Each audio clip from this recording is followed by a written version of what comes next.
Hello बच्चों, चिराग education system for success में आपका पुनः स्वागत है। हम आज कक्षा 10 की गणित की प्रश्नावली पढ़ रहे हैं। दो प्रश्नावली दो अध्याय 2 का जो पाठ है वो बहुपद का पाठ है, जिसके कुछ प्रश्न हमने किए हैं।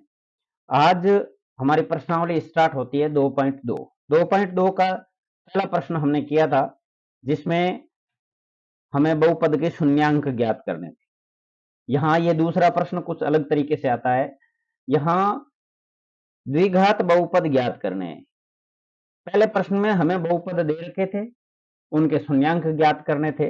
यह प्रश्न थोड़ा सा घूम करके हमारे सामने आता है, जिसमें शून्यांकों का योग और गुणनफल राशि हमें दे रखी होगी और उससे द्विघात बहुपद हमें बनाना है। एक प्रश्न है हमारे सामने, जिसमें शून्यांकों का योग जो है 1/4 है और गुणनफल है वो 1 है।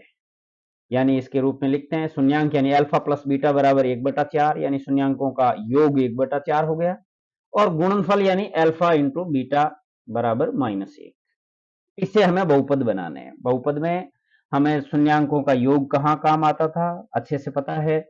जो मध्य पद है उसके गुणनफल में, मध्य जो पद होता है उसके गुणनफल में ये शून्यांकों का योग लिखते हैं, और गुणनफल जो है शून्यांकों का गुणनफल हम तृतीय पद में लिखते हैं। जैसे पहला पद है द्विघात के रूप में है, और यहाँ दूसरे पद में x के पास में है शून्यांकों का योग, और तीसरा जो पद है शून्यांकों का गुणनफल होता है।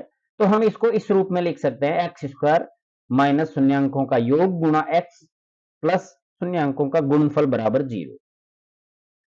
तो शून्यांकों के योग और गुणनफल का मान दे रखा है। ये वैल्यू रखने पर हमारे पास में जो अगला पद ऐसे बनता है x² minus alpha plus beta की जगह हम लिखेंगे 1/4 into x plus alpha into beta की जगह हम लिखेंगे -1 बराबर 0।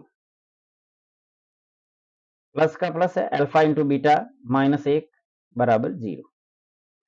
इसको हल करते हैं तो यहां हम इसको x² लिख सकते हैं, और 1/4 को x/4 लिख सकते हैं, यानी -x/4। यहां ये दो चिन्ह है, प्लस और माइनस, ब्रैकेट खोलने पर प्लस इंटू माइनस इनका गुणनफल होगा, गुणा होगा, तो माइनस आएगा, प्लस इंटू माइनस माइनस 1 बराबर 0। ये हमको एक द्विपद बना है, बहुपद बना है, द्विघात बहुपद। लेकिन ये मध्य पद है, भिन्न के रूप में है। इसको और आगे हल कर सकते हैं। 4 लघुत्तम ले लेते हैं, लघुत्तम लेने पर तो 4 लघुत्तम आता है, और इस 4 लघुत्तम के साथ में इस समीकरण को हल करेंगे तो 4 इंटू x² माइनस एक्स -4 बराबर 0। यानी यहां पर x² के नीचे 1 है, 1 का जो हर के रूप में राशि है उसको एलसीएम में भाग देंगे। 1 का 4 में भाग देने पर 4 आता है, 4 को x² के साथ गुना करने पर 4x²। यहाँ 4 का 4 में भाग दिया, एक बार गया, x 1 को x से गुना किया, x -4 बराबर 0। यहाँ ये लघुत्तम पक्षांतरण करने पर 0 के साथ में मल्टीपल होकर के 0 हो जाता है। तो हमें बहुपद कैसे प्राप्त होता है? हमारे को अंतिम रूप से जो बहुपद प्राप्त होता है 4x² माइनस x -4 बराबर 0।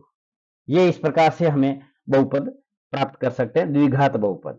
यहाँ ये प्रथम जो पद है द्विघात के रूप में, इसलिए ये जो बहुपद है द्विघात बहुपद कहलाते हैं। और यदि यहीं पर ये x³ होता तो ये त्रिघात बहुपद हो जाता है। एक प्रश्न और लेते हैं। यहाँ पे दूसरा प्रश्न है, जिसके अंदर हमको जो शून्यांकों का योग कितना दे रखा है 0, और गुणनफल कितना दे रखा है 5। तो यहां पर हम लिख सकते हैं अल्फा प्लस बीटा, यानी शून्यांकों का योग अल्फा प्लस बीटा बराबर 0, और गुणनफल यानी अल्फा इंटू बीटा बराबर 5 √5। तो यहां पर हम इसको किस तरीके से लिख सकते हैं? इन दोनों का बहुपद बना करके शून्यांकों का योग और गुणनफल का उपयोग करते हुए यहां ऐसे लिखेंगे x² माइनस शून्यांकों का योग गुणा x प्लस शून्यांकों का गुणनफल बराबर 0। यहाँ वैल्यू रखते हैं, इसका मान रखते हैं अल्फा प्लस बीटा का, तो अगला पद हमें प्राप्त होगा x² minus alpha plus beta की जगह 0 प्लस अल्फा इंटू बीटा की जगह √5 बराबर 0। यहाँ ये मध्य पद 0 से मल्टीपल होने के कारण से खत्म हो जाता है। तो अगला स्टेप जो हमें मिलेगा वो x² माइनस 0 प्लस √5, 0 हम हटा सकते हैं और अंतिम रूप से हमें बहुपद प्राप्त होगा x² प्लस √5। इस प्रकार से हमें दो राशि जो शून्यांकों का योग और गुणनफल दी होती है तो हम उसके द्विघात बहुपद में इस तरीके से बदल सकते हैं। थैंक यू साथियों।